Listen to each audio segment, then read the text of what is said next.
Gecelerim uzun, sessiz küçeler. Telefonumda adın, yaddaşım senin izler. Hamı deyir keçer, mən hələ buradayam. Sensiz şəhər boş, mən susuram. Deyirdin vaxtla unudaram, ama ürəyim səni xatırlayır. Gecələrim sənin adınla bitir. Gündüzlər gülürəm, içim ağlayır. Getdin ama izlərin qalır. Bu şəhər sənsiz dar gəlir.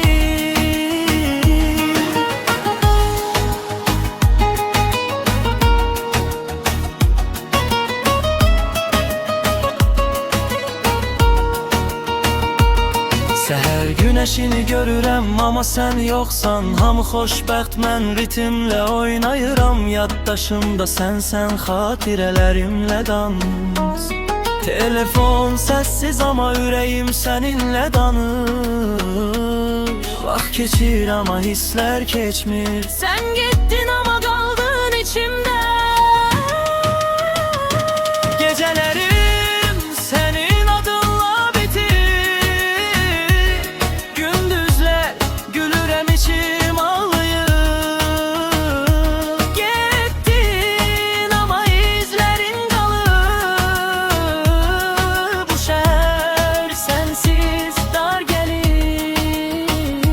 Bir söz desem sen eşidərsən, ama susuram. Ürəyim ağlayır.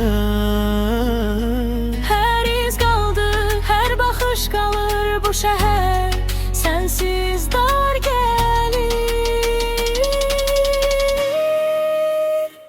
Gece ve şehir xatirələrimlə səni unutmaq çətindir. Amma mahnı qalır, sən isə gedirsən.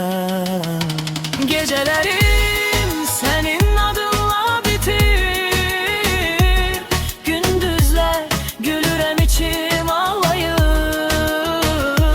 Getdin ama izlərin qalır. Bu şehir sensiz dar gelir. Bu şehir sensiz dar gelir.